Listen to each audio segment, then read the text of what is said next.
शांति। आज 18 नवंबर 2022 के बाबा के अनमोल मधुर महावाक्य सुनेंगे। आज की मुरली में बाबा कहे कि बच्चे, जब ब्रह्मा बाबा की वानप्रस्थ अवस्था होती है अर्थात 60 वर्ष पूरे होते हैं, तब परमात्मा इस संसार में अवतरित होते हैं। और परमात्मा का आना माना बाबा कहे सारे संसार की भी वानप्रस्थ अवस्था मानी जाती है, क्योंकि बाप आते ही है सबको वाणी से परे ले जाने के लिए। फिर बाबा ने कहा, बच्चे, तुम्हें बाप अपनी गोद में लेते हैं, इसीलिए तुम बच्चों को बाप की हर श्रीमत को बहुत एक्यूरेटली फॉलो करना है। साथ में यह भी नशा रहे कि हम गॉडली स्टूडेंट्स हैं, और जब ये नशा रहेगा तो बाबा कहे ये ईश्वरीय पढ़ाई अच्छी तरह से पढ़ सकेंगे। तो सुनते हैं आज बाबा के मधुर महावाक्य। ओम शांति। मीठे बच्चे, तुमने जीते जी बेहद के बाप की गोद ली है, उनकी संतान बने हो तो श्रीमत पर जरूर चलना है, हर डायरेक्शन अमल में लाना है। आज की मुरली से प्रश्न है, सृष्टि की वानप्रस्थ अवस्था कब से शुरू होती है और क्यों?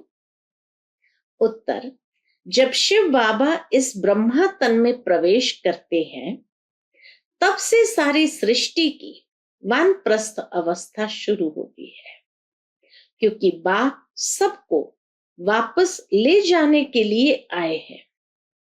इस समय छोटे बड़े सबकी वानप्रस्थ अवस्था है। सबको मीठे घर मुक्ति धाम वापस जाना है, फिर जीवन मुक्ति में आना है। वैसे भी बाप जब इस ब्रह्मा तन में प्रवेश करते हैं तो इनकी आयु 60 वर्ष की होती है। इनकी भी वानप्रस्थ अवस्था होती है। आज की मुरली से पहले गीत बजा है, मरना तेरी गली में, जीना तेरी गली में। ओम शांति। ये किसकी गली में आकर मरना होता है? मनुष्य चाहते हैं कि हम मुक्ति धाम में जाएं, परम पिता परमात्मा शिव बाबा की विजय माला में पिरो जाए। बच्चे जानते हैं, जो भी मनुष्य मात्र की आत्माएं हैं वह बाप के गले का हार जरूर है। जैसे लौकिक बाप की रचना लौकिक बाप के गले का हार है, बच्चे बाप को, बाप बच्चे को याद करते हैं। वैसे वास्तव में जो भी आत्माएं हैं वह सब याद करती है परम पिता परमात्मा बाप को। वह है हद का बाप, यह है बेहद का बाप। हर एक मनुष्य चाहते हैं हम मुक्ति प्राप्त करें, क्योंकि निराकार के गले का हार अर्थात मुक्ति और विष्णु के गले का हार अर्थात जीवन मुक्ति, बाप मुक्ति और जीवन मुक्ति देते हैं। बेहद के बाप के बच्चे बनेंगे तो उनके गले का हार होंगे। लौकिक माँ बाप के गले का हार है बच्चे। वह खुद माँ बाप भी किसी के बच्चे होते हैं। बाबा कहे वह खुद माँ बाप भी किसी के बच्चे होते हैं। गाते हैं, तुम मात पिता हम बालक तेरे। जब हम तुम्हारे गले का हार बनेंगे तब हम सदा सुखी होंगे। बेहद के बाप को याद करते हैं, परंतु उनके गले का हार कैसे बनेंगे? वह आश रहती है। तो जब त्रिमूर्ति शिव बाबा आए, आकर तीनों को रचे, ब्रह्मा विष्णु शंकर को, तब ब्रह्मा द्वारा बेहद बाप के गले का हार बन सके। पहले लौकिक माँ बाप के गले का हार है, उनसे जीते जी मरकर, लौकिक बाबा माता पिता से जीते जी मरकर पारलौकिक बाप का बने तब वर्षा मिले। जैसे कोई शाहूकार गरीब के बच्चे को एडॉप्ट करते हैं तो आकर शाहूकार की गोद लेते हैं। जीते जी वह गरीब भी जीते हैं तो है ना, वह गरीब भी जीते तो है ना, दोनों याद रहते हैं। तुमको भी लौकिक और पारलौकिक दोनों संबंध याद है, दोनों से मिलन होता है। तुमने पारलौकिक माँ बाप की गोद ली है, उनसे सुख घनेरे लेने लिए। वह हुई हद की गोद, यह है बेहद की गोद। जीते जी गोद ली है। जानते हो, इनकी गोद लेने से हम देवी देवता कुल में सुख घनेरे पाएंगे। तो जिस माता पिता की संतान बने हो उनको जरूर याद करना पड़े। श्रीमत तो गाई हुई है ना, अब तुम प्रैक्टिकल उनकी मत पर चल रहे हो। ऐसे भी नहीं झट से सब एडॉप्ट हो जाते हैं, नहीं, आहिस्ते आहिस्ते बनते हैं। अब देवी देवता धर्म की स्थापना हो रही है। झाड़ धीरे धीरे वृद्धि को पाता है। क्रिश्चियन का भी पहले क्राइस्ट आता है, फिर 10, 20, 50 बढ़ते जाते हैं। ये झाड़ यहां सामने बढ़ता है। क्राइस्ट चला जाता है, फिर भी आकर अंत में शामिल होता है। यह तो बेहद का पाप है। बहुतों को शिव बाबा के गले का हार बनना पड़ेगा, तब फिर विष्णु के गले का हार बनेंगे। शिव बाबा तो है निराकार। ब्रह्मा द्वारा मुख वंशावली रचते हैं। त्रिमूर्ति शिव का भी अर्थ है। त्रिमूर्ति ब्रह्मा का अर्थ नहीं निकलता। बाबा करेक्शन भी करते रहते, शास्त्र की बातों को बाबा करेक्शन भी करते रहते हैं। गोले के नीचे लिखना है स्वदर्शन चक्र, न कि चरखा। न स्वदर्शन चक्र, न कि चरखा। उस गवर्नमेंट का चरखा लगा हुआ है, यहां स्वदर्शन चक्र है। दिन प्रतिदिन करेक्शन होती रहती है। बाबा ने समझाया है, क्या समझाया है? हमेशा त्रिमूर्ति शिव जयंती कहना है, खाली शिव जयंती नहीं या शिवरात्रि नहीं। शिव बाबा ब्रह्मा द्वारा वर्षा देते हैं। शिव बाबा है तो वर्षा भी साथ में जरूर चाहिए। तो यह विष्णु है वर्षा। फिर शंकर द्वारा विनाश कहा हुआ है, इसलिए त्रिमूर्ति का चित्र है मुख्य। त्रिमूर्ति चित्र चला आया है। बाबा कहे त्रिमूर्ति चित्र चला आया है। वहां भी तुम राज्य करते हो तो तख्त के पिछाड़ी विष्णु का चित्र रहता है। सतयुग में लक्ष्मी नारायण के तख्त के पिछाड़ी विष्णु का चित्र रहता है। यह जैसे कोट ऑफ आर्म्स है, इसका अर्थ मनुष्य नहीं जानते। बाप ने तुम बच्चों को समझाया है। यह ज्ञान अभी तुमको मिला है। देवताओं के पास यह ज्ञान नहीं रहता। तीसरा नेत्र तुम ब्राह्मणों का खुलता है। बाप कितना सहज समझाते हैं। मन मना भव। बाप और वर्षे को याद करो। ब्रह्मा मुख वंशावली हो ना, तुम ज्ञान गंगाएं भी ठहरे। तुम हो ज्ञान सागर द्वारा ब्रह्मा मुख कंवल से निकली हुई मुख वंशावली। ज्ञान कुमार कुमारियां, तो तुम हो ज्ञान सागर के बच्चे।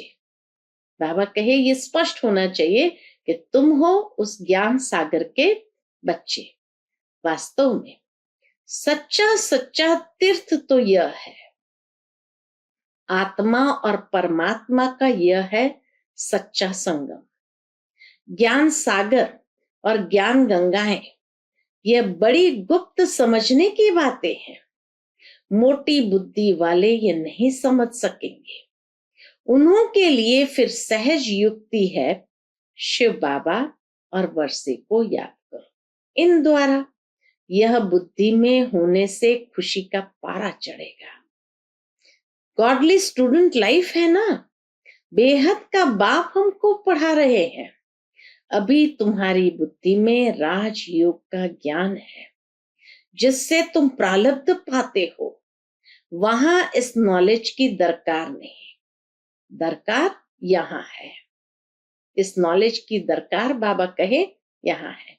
बाप कहते हैं कल्प कल्प में आकर राजयोग सिखाता हूँ, रचना के आदि मध्य अंत का राज समझाता हूँ कि ये चक्र कैसे फिरता है। महिमा सारी संगम की है, जबकि पतित पावन बाप आकर पुरानी दुनिया से नई दुनिया में ले जाते हैं। पुरानी दुनिया के विनाश के लिए तैयारियां हो रही है। देखते हो आजकल दुनिया में क्या क्या हो रहा है। आज बादशाह है, कल मिलिट्री बिगड़ती तो बादशाह को भी कैदी बना देती है, कोई को भी मार डालते हैं। ऐसे बहुत केस होते रहते हैं। आजकल कोई बात पर भरोसा नहीं है, दुख ही दुख है। आज किसको बच्चा हुआ खुशी होगी, कल मर गया तो दुख है ही दुख की दुनिया। अब बाप नई सुख की दुनिया का लायक बना रहे हैं। बाप समझाते हैं बच्चे तुम 100 देवी देवता थे, अभी असुर बन पड़े हो। कल तुम देवताओं की महिमा गाते थे, अपने को पापी नीच कहते थे। कहते हैं हम निर्गुण हारे में कोई गुण नहीं, तो जरूर कोई पर तरस किया होगा।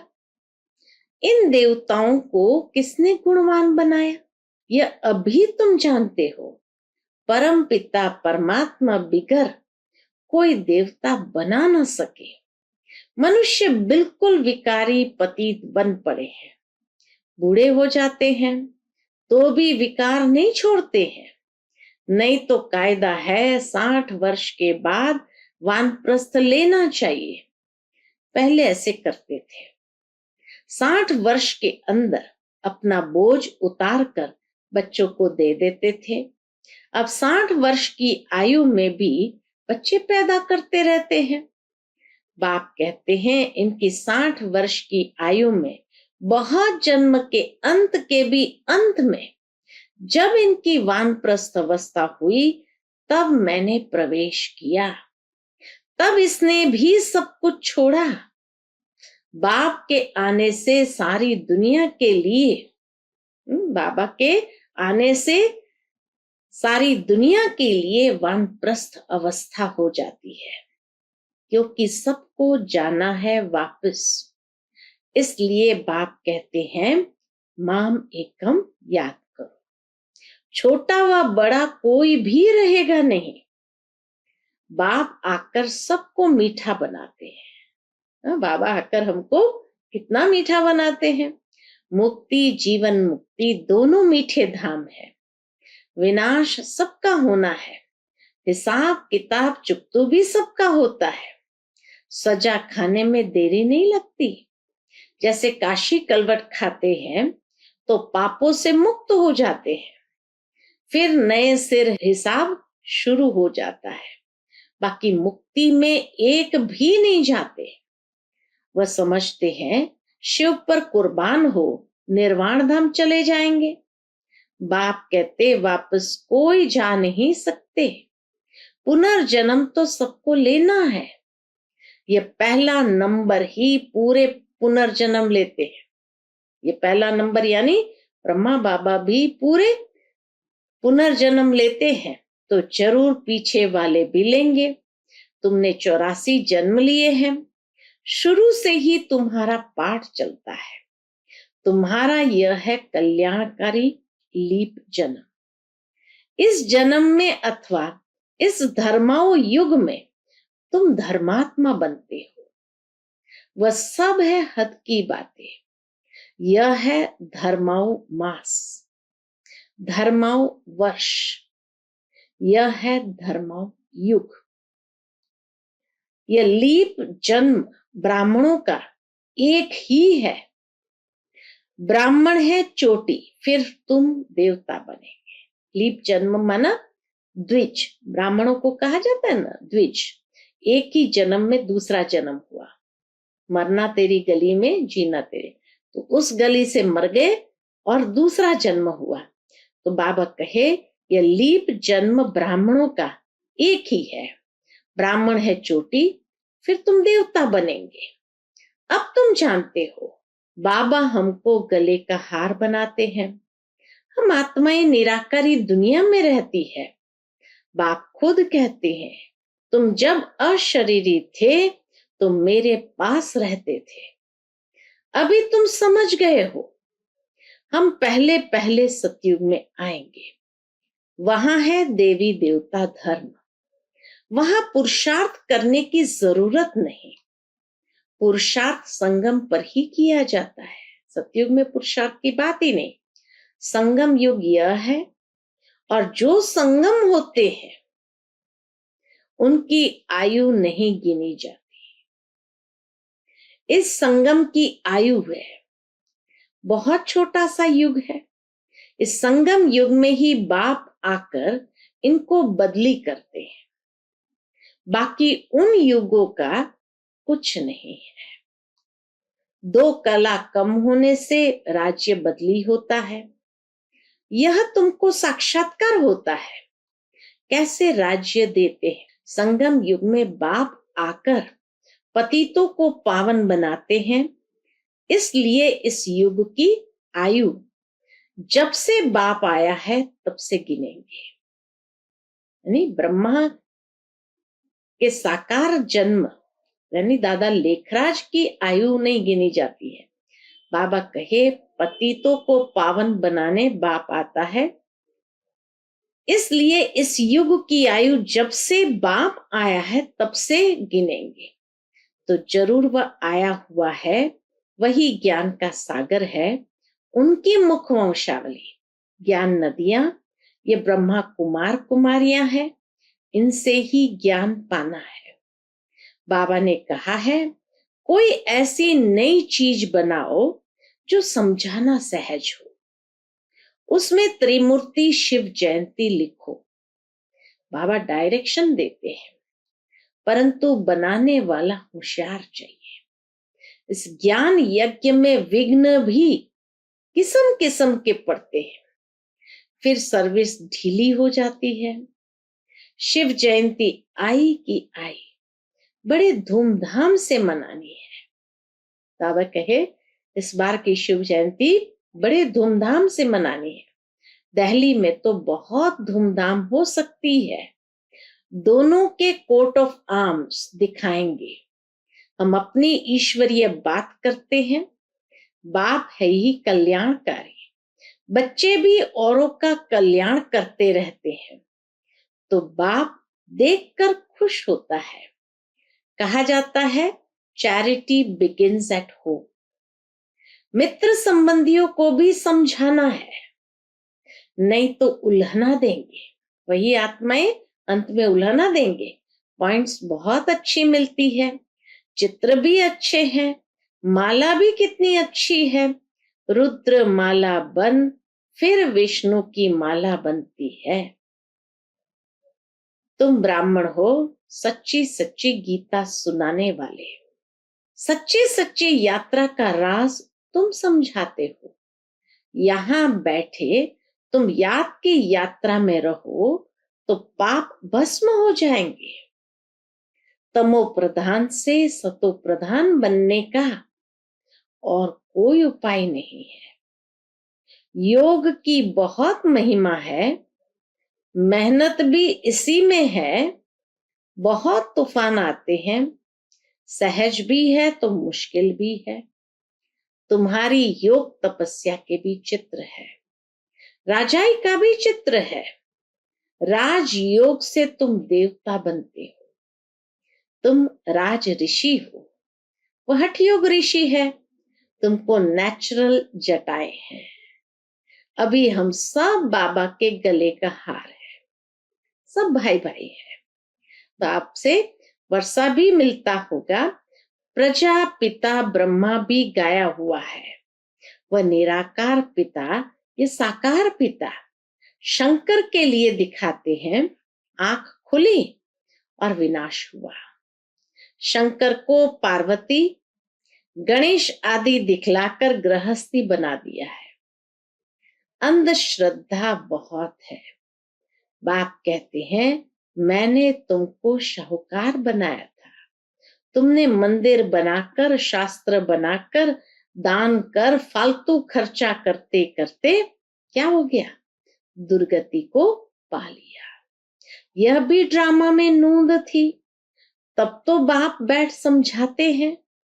बाबा तुमको त्रिकालदर्शी बनाते हैं। तीनों कालों का ज्ञान तुम्हारी बुद्धि में है। अच्छा, मीठे मीठे सिकिलधे बच्चों प्रति माता पिता बाप दादा का याद प्यार और गुड मॉर्निंग। रूहानी बाप की रूहानी बच्चों को नमस्ते। हम सब रूहानी बच्चों की रूहानी माता पिता बाप दादा को याद प्यार, गुड मॉर्निंग और नमस्ते। नमस्ते। शुक्रिया बाबा, शुक्रिया। आज की मुरली से धारणा के लिए मुख्य सार है। पहली पॉइंट, यह धर्माओं युग है। इस समय धर्मात्मा बनना है, सबका कल्याण करना है, मुक्ति और जीवन मुक्ति में चलने का रास्ता बताना है। दूसरी पॉइंट, हमारी यह गॉडली स्टूडेंट लाइफ है। बेहद का बाप हमको पढ़ा रहे हैं, इसी खुशी में रहना है। आज का बाप दादा का मधुर वरदान हम बच्चों के प्रति है। योग की करंट के वाइब्रेशन द्वारा किले को मजबूत करने वाले यज्ञ रक्षक भव। योग की करंट के वाइब्रेशन द्वारा किले को मजबूत करने वाले यज्ञ रक्षक भव। जैसे ब्राह्मण फैमिली बढ़ाने की प्लानिंग करते हो, ऐसे अब यह भी प्लान करो जो कोई भी आत्मा ब्राह्मण परिवार से किनारे नहीं हो जाए। किले को ऐसा मजबूत बनाओ जो कोई जा नहीं सके। जैसे चारों ओर करंट की तारे लगा देते हैं, तो आप भी योग के वाइब्रेशन द्वारा करंट की तारे लगा दो।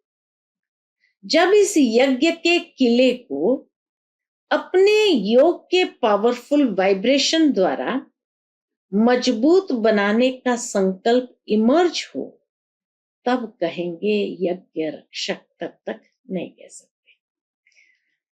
आज का स्लोगन है, ज्ञानी तो आत्मा वह है जिसका कर्म साधारण होते भी स्थिति पुरुषोत्तम हो। ज्ञानी तो आत्मा वह है जिसका कर्म साधारण होते भी स्थिति पुरुषोत्तम। अच्छा, ओम शांति।